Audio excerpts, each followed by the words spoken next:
Friends, যাদের blood pressure control হচ্ছে না, ব্লাড প্রেশার সবসময় বেশি থাকছে, ব্লাড প্রেশার বাড়ার যন্ত্রণায় বা কষ্টে আপনি অস্থির হয়ে যাচ্ছেন, ঘাড়ে ব্যথা, কখনো বা মাথা ঘোরা, অস্থির লাগা, বুকে ধড়ফড় করা, কিংবা ঘাড় পিঠ দিয়ে সাধারণত কাঁপুনি ওঠার মতো ভাব ধরে যায়, এরকম সমস্যা যাদের আছে তাদের দুশ্চিন্তার কমতি নেই।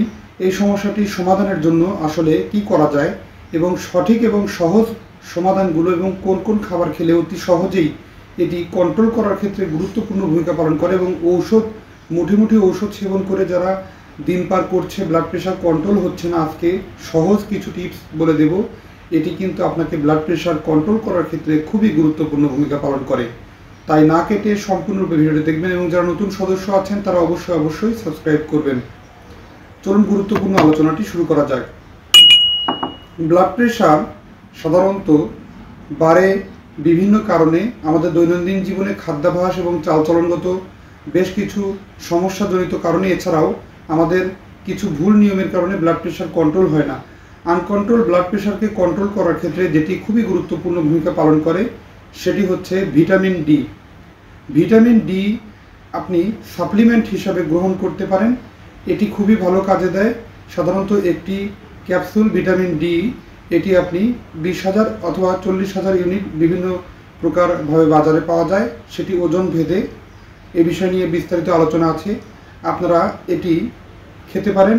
এই বিশেষ যে ভিটামিন ডি ক্যাপসুলটি সাপ্লিমেন্ট আকারে, এটি আপনি যদি খেতে পারেন অথবা একটি ক্যাপসুল যদি খেতে পারেন প্রতি 7 দিন অন্তরে 4 সপ্তাহ, আপনার ব্লাড প্রেশার কন্ট্রোলের ক্ষেত্রে এটি কিন্তু খুবই গুরুত্বপূর্ণ ভূমিকা পালন করে।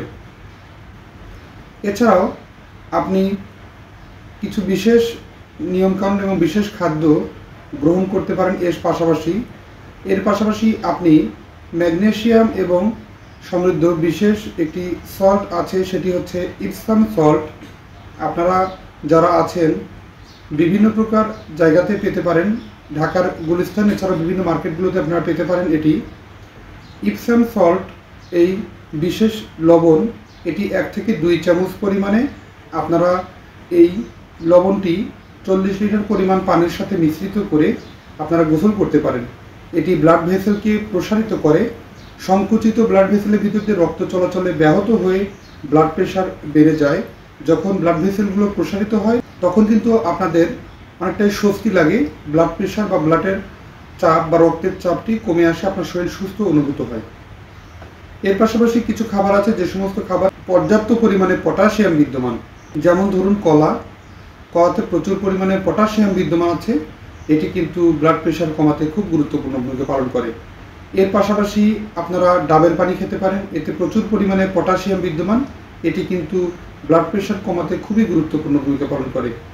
এর পাশাপাশি আরও কিছু বিশেষ উদ্ভিদ, তুলসী পাতা সুন্দরভাবে 5 থেকে 10টি তুলসী পাতা চিপে নিয়ে রস করে আপনি খেতে পারেন। এতে থাকা পর্যাপ্ত পরিমাণ পটাশিয়াম যা ব্লাড প্রেশার কন্ট্রোল করার ক্ষেত্রে খুবই গুরুত্বপূর্ণ ভূমিকা পালন করে। এবং সুস্থ থাকতে এই সুন্দর নিয়মকানুনগুলো অবশ্যই মেনে চলুন এবং সহজ নিয়মকানুন এবং হেলদি লাইফস্টাইলে চলতে চাইলে আপনাকে এ সমস্ত নিয়মকানুনগুলো মেনে চলা অত্যাবশ্যকীয়।